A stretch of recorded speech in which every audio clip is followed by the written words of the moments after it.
말씀 나누겠습니다. 오늘 말씀의 제목은 성령의 간구입니다. 날씨가 추워졌습니다. 건강 조심하시기 바랍니다. 갑자기 찾아온 이 추위처럼 우리가 인생을 살다 보면 갑자기 찾아오는 우리 인생 가운데 갑자기 찾아오는 탄식과 신음의 소리를 할 수 있는 상황이 있다라는 것입니다. 그런데 문제는 이런 위기가 우리 가운데, 우리의 삶 가운데 찾아왔을 때 우리는 우리를 도우시는 하나님께 무엇이라고 기도해야 될지를 때로는 알지 못한다라는 것입니다. 어떤 특별한 국면을 만났지만 어떻게 기도해야 될지를 알지 못해서 방황하며 더 고통스러워한다라는 것입니다. 마치 이런 것과 같습니다. 병원에 온 환자가 의사에게 자꾸 무엇만을 요구하냐면 당장 너무 힘들고 고통스러우니 이 고통을 없앨 수 있는 강력한 진통제만을 요구하는 것입니다. 고통만 없애주면 다 괜찮습니다. 그러니까 진통제만 처방해 주세요 라고 말한다는 것이죠. 여러분, 그러면 의사 선생님은 처방하십니까? 안 하지요. 왜 안 합니까? 그 진통제는 그 고통의 원인이 되는 근본적인 부분을 치료할 수 없기 때문입니다. 그래서 의사는 그것을 환자에게 처방하지 못하는 것입니다. 그러나 이런 의사의 생각을 알지 못하는 환자는 계속해서 요구합니다. 선풍기 꺼주실래?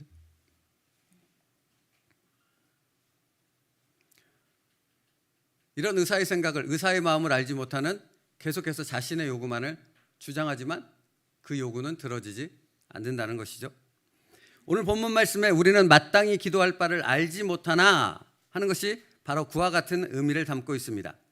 인생의 위기와 어려움을 만났을 때 우리는 당연히 기도합니다. 그러나 문제는 이 위기의 근본적인 문제의 원인을 해결하기 위해서는 기도하지 않는다는 것입니다. 무엇을 위해서만 기도합니까? 당장 이 문제를 해결해 달라는 것입니다. 당장 고통과 괴로움을 없애는 것에만 초점을 맞추는 것입니다. 기도의 목적이 거기에 있습니다. 그렇게 되면 어떻게 기도해야 될지, 바른 기도가 무엇인지를 깨닫지 못하는 것입니다. 그렇다면 여러분, 하나님은 이런 기도에 응답하시겠습니까? 응답하시지 않습니다. 왜냐하면 하나님은 근본적인 원인을 해결하기 원하시기 때문에 그렇습니다. 하나님은 우리의 치료자 되시기 때문에 근본적인 문제를 해결함으로 근본적인 치료를 하기 원하시기 때문에 그런 것입니다. 여러분, 만약 이 근본적인, 이 고통의 원인이 되는 근본적인 부분을 치료하지 않으면 어떤 현상이 벌어지는지 여러분도 아시죠? 이 문제가 반복됩니다. 반복되기만 합니까? 아니죠. 더 증폭됩니다. 확장됩니다. 내가 감당할 수 없을 만큼의 문제로 더 커져간다는 것입니다. 그래서 하나님은 당장 고통만을 해결하기 위해서 기도에 응답하시지 않으십니다. 진통제가 아닌 다른 처방을 내리신다는 것이죠. 그 처방이 무엇인가? 우리는 마땅히 기도할 바를 알지 못하나 그 다음에 기록된 말씀이 무엇입니까? 오직 성령이 말할 수 없는 탄식으로 우리를 위하여 친히 간구하시느니라 입니다. 여러분 아십니까? 이것이 하나님이 진통제가 아닌 근본적인 우리의 고통의 원인을 해결하기 위해서 내린 처방이라는 사실을, 그 말씀이라는 사실을 여러분은 아십니까? 여러분, 성령님은 하나님이십니다. 그렇다면 성령님이 우리 사람처럼 탄식하실 이유가 있습니까? 이렇게 가슴을 치며 성령님이 탄식하여 몸부림칠 이유가 있겠냐고요. 그분은 삼위 하나님이시잖아요. 모든 것을 아시는 전지하시고 모든 것을 당신의 뜻대로 할 수 있는 전능하신 하나님이십니다. 미래를 알 뿐만 아니라 미래를 어떻게 할지 결정하실 능력을 가지고 계신 분이 바로 성령 하나님이십니다. 아무리 우리가 답답한 선택을 한다 해도, 우리 인간이 연약하고 미련해져서 어리석은 선택을 한다 할지라도 그 미래의 모든 것을 결정하실 능력을 가지고 있는 하나님이 우리 때문에 탄식하며 답답해할 이유가 있겠냐고요? 없죠. 그럴 이유가 없습니다. 하나님은 하나님이시기 때문에. 그러면 여러분, 성령께서 탄식하신다는, 성령이 말할 수 없는 탄식으로에 담긴 의미는 무엇입니까? 거기에 담긴 뜻은 무엇이에요? 탄식 안 하시는데, 탄식할 이유가 없는데 성경은 탄식하신다라는 거잖아요.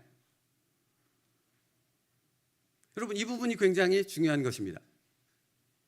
성령 하나님께서는 고통 가운데 있는 우리를 발견하십니다. 우리의 연약함 때문에 우리가 마땅히 어떻게 기도해야 될지를 알지 못하는 그런 처지 가운데 있는 우리를 발견하신다라는 것입니다. 그때 성령 하나님은 우리에게 아무런 말씀을 하지 않으십니다. 대신 뭐 하는 줄 아세요? 우리 안에서 탄식하신다는 겁니다. 근데 이게 우리를 향한 답답함 때문에 탄식하는 것이 아니라는 거예요. 왜 탄식하는 줄 아세요? 성령 하나님의 깊은 탄식은 우리가 하나님 아버지께로 나아가는 탄식으로 이어지기 때문에 그런 것입니다. 내 안에 있는 내가 뭐라고 기도해야 될지 몰라서 답답해하는, 내 문제를 해결할 수 있는 능력은 없는데 이 고통을 해결하지 못해서 몸부림치는 그런 깊은 고통 가운데 있는 우리가 성령 하나님의 탄식이 내 안에 있음을 느끼게 되어졌을 때 그 모든 것을 감싸 안고 누구에게로 나아가요? 그 모든 것을 해결할 수 있는 하나님 아버지께로 탄식하여 나가게 된다라는 것입니다. 그 시작이 어떻게 된다고요? 내 안에서 탄식하시는 성령 하나님의 그 탄식이 느껴질 때 우리는 깊은 그런 영적 기도 가운데로 하나님 앞에 설 수 있게 되어진다는 것입니다. 그래서 탄식하는 겁니다. 그러니까 여러분, 성령 하나님의 탄식은 그분의 답답함이 아니라 우리를 어디로 이끌기 위한 탄식입니까? 하나님의 은혜의 보좌 앞으로 이끌기 위한 탄식이라는 것입니다. 그런데 여기서 중요한 것은, 여러분이 여기서 기억해야 될 것은, 성령 하나님은 말로 우리를 이해시키고 설득하려 하지 않으신다는 것입니다. 그냥 우리 안에서 깊은 숨을 쉬신다는 겁니다.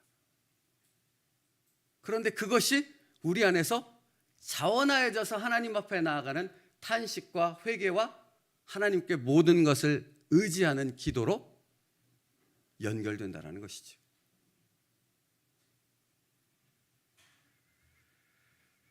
그러므로 성령 하나님의 탄식은 우리를 위한 탄식이고, 그 탄식은 우리가 하나님 아버지께로 나아가는 탄식이 되어진다 하는 것입니다.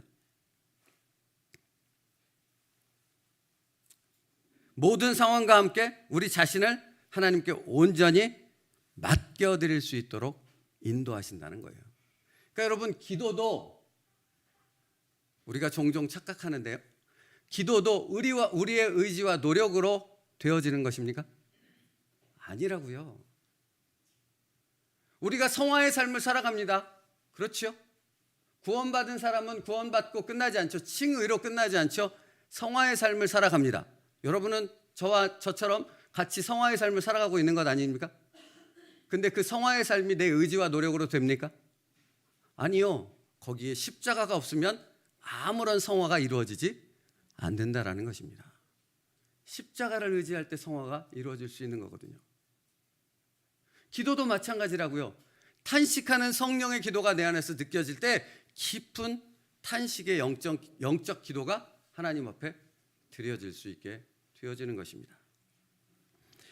여러분, 마치 수술대에 오른 환자가 의사에게 모든 것을 맡기는 것과 같습니다. 성령의 탄식이 있을 때 내가 내 의지로 기도할 때는 뭔가를 내려놓고 뭔가를 감추고 뭔가 제대로 기도하지 못한다면, 성령의 탄식 가운데 인도함 받은 기도는 모든 것을 다 가지고 하나님 앞에 다 맡기는 수술대에 오른 환자처럼 온전한 의지가 이루어질 수 있다는 것입니다.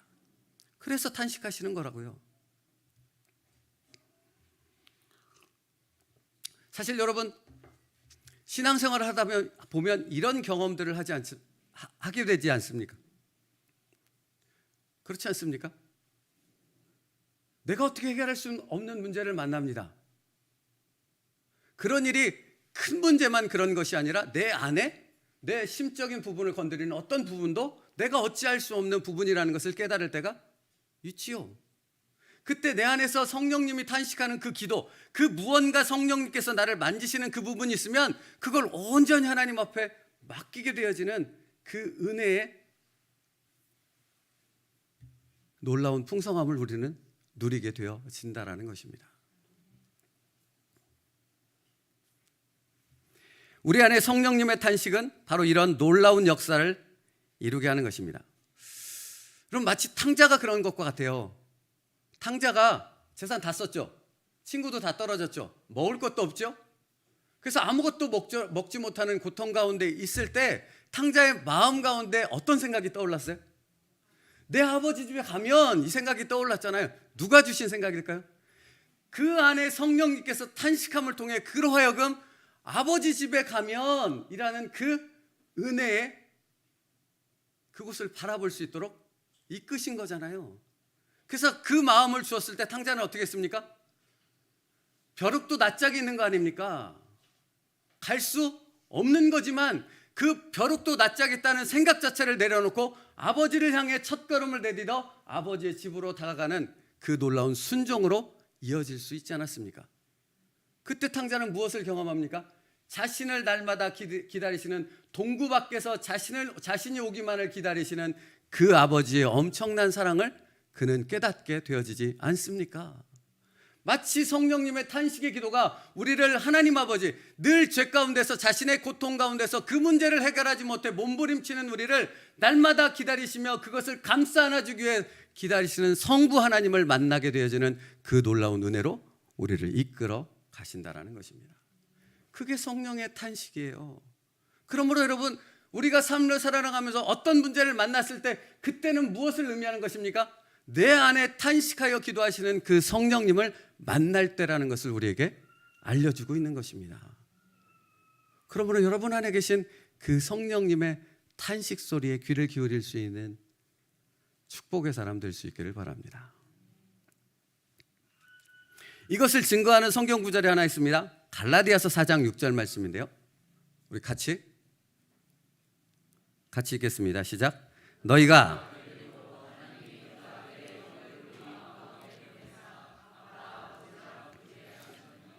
여러분 말씀은 되게 이렇게 세밀하게 천천히 묵상하면서 읽어야 돼요. 너희가 아들임으로 하나님이 그 아들의 영을 우리 마음 가운데 보내사 아빠 아버지라 부르게 하셨느니라. 언뜻 보기에 사도가 말하고 있는 것은 아빠 아버지라고 부르는 것이 우리가 아니라 성령님인 것처럼 느껴지게 하는 구절 내용입니다. 그러나 여러분 생각해 보십시오. 성령님이 성부 하나님을 아빠 아버지라 부르실 이유가 있습니까? 아니잖아요. 그렇죠? 아빠 아버지라고 부르는 것은 누가 부르는 것입니까? 성령님이 아니라 우리입니다. 그런데 여러분 누구나 다 아빠 아버지라고 부르는 것이 아니라는 말입니다. 누가 성부 하나님을 아빠 아버지라 부를 수 있습니까? 내 안에 성령님이 들어온 사람, 내 안에 성령의 탄식이 느껴지는 바로 그 사람이 하나님 아버지를 향해 아빠 아버지라고 부를 수 있습니다. 여러분 탕자가 아버지였기 때문에 돌아간 거잖아요. 자신의 그 수없이 많은 죄와 잘못들을 다 덮고 돌아갈 수 있었던 것은 자기가 돌아가야 될 그분이 아버지이기 때문에 돌아간 거잖아요. 그렇죠? 성령의 탄식이 있을 때 우리가 어떤 문제와 어떤 고통, 어떤 죄가 있을지라도 우리는 누구에게 나아갈 수 있습니까? 내 아버지께 나아갈 수 있는 거라고요. 누가 인도하시는 거예요? 내 안에 가신 성령님. 탄식하여 나를 위해 기도하시는 그 성령님께서 나를 인도하시기 때문에 아빠, 아버지라 부를 수 있는 것입니다. 그래서 로마서 8장 15절은 이렇게 말하지 않습니까? 너희는 다시 무서워하는 종의 영을 받지 아니하고 양자의 영을 받았으므로 우리가 아빠, 아버지라고 부르짖느니라. 너는 내 자녀야. 이것을 누가 확증해 주는 것입니까? 내 스스로요? 아니라고요. 내 안에 계신 성령님이 확증해 주시는 거라고요. 여러분 입으로 아무리 나는 하나님의 자녀야 떠들어봐야 아무 소용 없습니다. 여기 안에 뭐가 있어야 돼요? 성령이 있을 때 당신이 하나님의 자녀인 것입니다. 그리고 당신이 하나님의 자녀라면 말할 수 없는 탄식으로 우리를 위해 기도하시는 그 성령님의 탄식의 소리가 들려진다라는 것입니다. 그리고 그 탄식의 소리가 들려질 때 우리는 하나님 아버지께 아빠 아버지를 부르짖으며 말할 수 없는 탄식으로 내 모든 문제를 그분께 맡길 수 있게 된다라는 것입니다. 이게 은혜 아닙니까? 이보다 더 큰 은혜가, 이보다 더 큰 복이 어디 있냐라는 것입니다.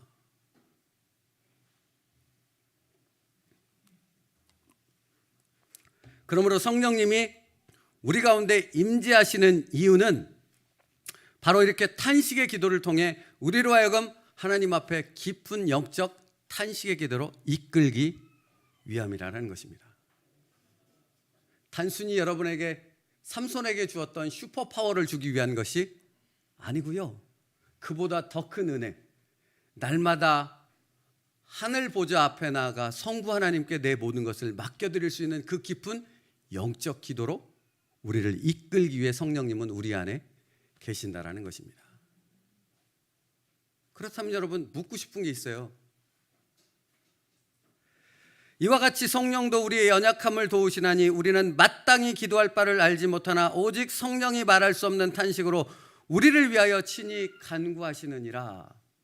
왜 기도 안 된다고 말하십니까? 뭘 집중하지 못하는 거예요? 여러분이 뭘 집중하지 못하는 거예요? 그러니까 내가 기도가 안 돼요. 1시간을 기도하는데 집중하지 안 돼요. 기도하는데 뭐가 안 된다고 말하는 것은 내가 지금 무엇을 놓치고 있는 거예요? 고통에만 집중하고 있는 거예요. 내 문제에만 집중하고 있는 거예요. 내 상황에만 집중하고 있어서 그것 해결하는 부분에만 끊임없이 중언부언하며 이방인처럼 아뢰는데 급급하다는 것입니다. 그러면 이걸 근본적으로 바꾸는 건 무엇입니까? 여러분 안에 계신 성령의 탄식 소리에 귀를 기울이라는 것입니다. 그러면 그 기도는 누가 이끌어 가세요? 성령님이요. 그러니 기도가 안 될 수가 없는 거죠.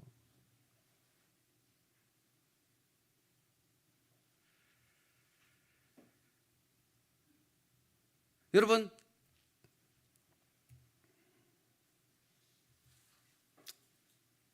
우리가 어떤 특별한 상황을 만나 어떻게 기도할 바를 알지 못할 때, 기도가 안 될 때 죄로 인해 기도가 막히는 경우가 있잖아요. 그렇죠? 그런 때 우리는 그 죄에 너무 집중하게 되어져서 죄책감으로 인해 심각하게 무너지고 타격을 받지 않습니까? 근데 사실은 그거보다 먼저 우리가 기억해야 할 것은 그 모든 것을 다 해결해 주시기 위한 예수 그리스도의 십자가뿐만 아니라 성령의 내주하심이 우리에게 있다라는 사실을 기억해야 하는 것입니다. 왠지 아세요? 우리가 뭔 문제를 만났을 때, 그럼에도 기도가 안 될 때 사단은 밀가부르듯 우리를 조소하고 조롱하기 때문에 그렇습니다. 뭐라고 조롱할까요? 네가 그러고도 하나님의 자녀야. 왜 고통이 있는데 하나님은 안 도와주시냐? 왜 고통이 있는데 너는 하나님 앞에 기도할 줄도 모르냐? 뭐라고 기도할 줄도 모르는 아이가 어떻게 하나님의 자녀라고 할 수 있어? 라고 사단은 우리를 조롱하며 비웃는다는 것입니다. 그런데 여러분, 그 사단의 소리에 우리는 답할 수 있어야 된다고요. 뭐라고요? 모르시겠습니까? 다시 할까요, 설교? 뭐라고 답할 수 있어야 됩니까? 그래, 나는 뭐라고 기도할지 몰라. 그렇지만 내 안에 누가 계셔요? 나를 위해 탄식하여 기도하시는 성령님이 계시잖아. 그가 나를 하나님의 자녀됨을 분명히 확증하고 있잖아. 그러니까 지금 너가 하는 모든 얘기가 반대라는 사실을 나는 분명히 알아. 라고 말하는 것입니다. 그렇게 선언할 수 있는 것입니다.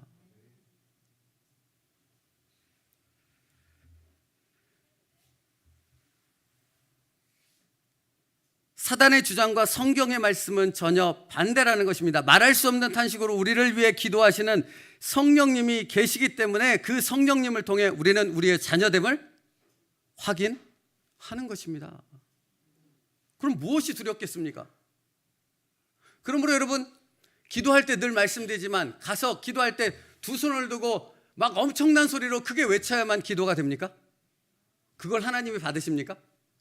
그것도 때로는 받으시죠. 하지만 하지만 때로는 아무 얘기하지 않아도 하나님께서는 우리의 기도의 모든 것을 아시는 줄 믿습니다. 들으시는 줄 믿습니다. 응답하실 줄 믿습니다. 여러분, 그래서 그 다음 구절이 이거예요. 27절 말씀 띄워보실래요? 27절 말씀이요. 같이 읽겠습니다. 시작. 마음을 살피시는 이가 성령의 생각을 아시나니 이는 성령이 하나님의 뜻대로 성도를 위하여. 갑자기 사도 바울이 뭐라고 27절을 시작하시냐면 마음을 살피시는 이가, 이전 성경으로 보면 감찰하시는 이가 라고 표현되어 있어요. 여러분, 그러면 갑자기 이 표현은 왜 들어갈까요? 마음을 살피시는 이가 누구예요? 그냥 하나님이라 그러면 안 되잖아요. 삼위 하나님 중에 누구예요? 성부 하나님을 말씀하시는 거잖아요. 마음을 살피시는 이 성부 하나님께서 성령의 생각을 아시나니. 여러분, 이것처럼 당연한 생각이 어디 있어요? 당연한 말씀이 어디 있어요? 삼위 하나님인데 왜 모르겠어요? 근데 지금 그러면 뭘 얘기하시는 거예요? 마음을 살피시는 이가 성령의 생각을 아시나니 이는 성령이 하나님의 뜻대로 성도를 위하여 간구하십니다. 다시 말하면 우리의 모든 것을 아시는 성령 하나님의 간구가 있으므로 우리가 기도하여 아무것도 말하지 않고 그저 침묵 가운데 하나님 앞에 무릎 꿇고 눈물 흘릴지라도 내 기도의 모든, 내 상황의 모든 것을 아시는 하나님 아버지가 되어 주신다라는 것입니다. 그걸 말씀하고 있는 거잖아요. 그러니 여러분, 어찌 기도하지 않을 수 있겠냐고요. 하나님의 자녀된, 축복을 받은, 은혜를 입은 성도 여러분, 어찌 기도하지 않을 수 있겠습니까? 이처럼 탄식하여 기도하시고 이처럼 우리의 모든 것을 마음을 감찰하시는 그 하나님께서 아시는데 어찌하여 아무 소리 안 할지라도 그 하나님 앞에 무릎 꿇어 하나님을 바라보는 그 기도의 시간을 갖지 않을 수 있겠냐고요.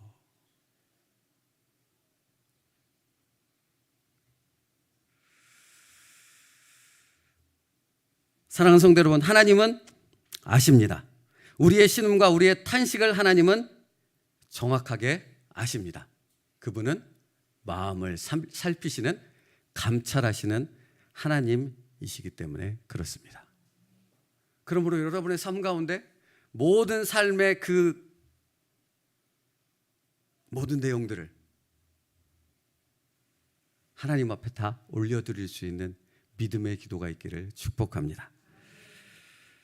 여러분의 탄식과 여러분의 신음의 의미를 하나님은 알고 계시기에 그 모든 것을 아뢰 때 하나님이 우리의 기도를 기뻐 받으실 줄 믿습니다. 말씀 마치겠습니다. 성령의 탄식을 따라 하나님 앞에 나아가 기도하는 우리의 탄식의 기도를 성부 하나님께서는 인정하십니다. 기뻐 받으십니다. 우리의 삶 가운데 반드시 응답하십니다. 그러므로 날마다 매 순간마다 탄식하여 성령의 인도하심을 따라 탄식의 기도로 나아갈 수 있는 축복된 세움누리교회 성도들 될 수 있기를 간절히 바랍니다. 여러분, 그건 은혜이고 복이며 능력입니다.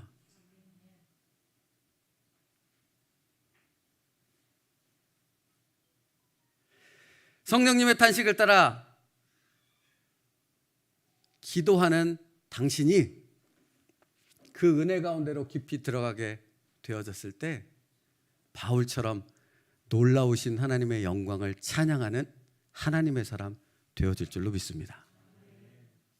이번 한 주 여러분 그 놀라운 은혜를 누릴 수 있기를 주님의 이름으로 축복합니다. 기도하겠습니다. 살아계신 하나님 감사합니다. 성령의 말할 수 없는 탄식이 우리 가운데 있음을 보게 하여 주옵소서. 그 탄식 가운데로 깊이 들어가므로 성령의 탄식을 따라 성부 하나님의 은혜의 보좌로 기도의 제목을 가지고 나아갈 수 있는 우리 모든 세움누리교회 성도들 되게 하여 주시옵소서. 그 축복과 은혜와 능력을 누릴 수 있는 이번 한 주가 되게 인도하여 주시옵소서. 예수님의 이름으로 기도 올리옵나이다. 아멘. 주만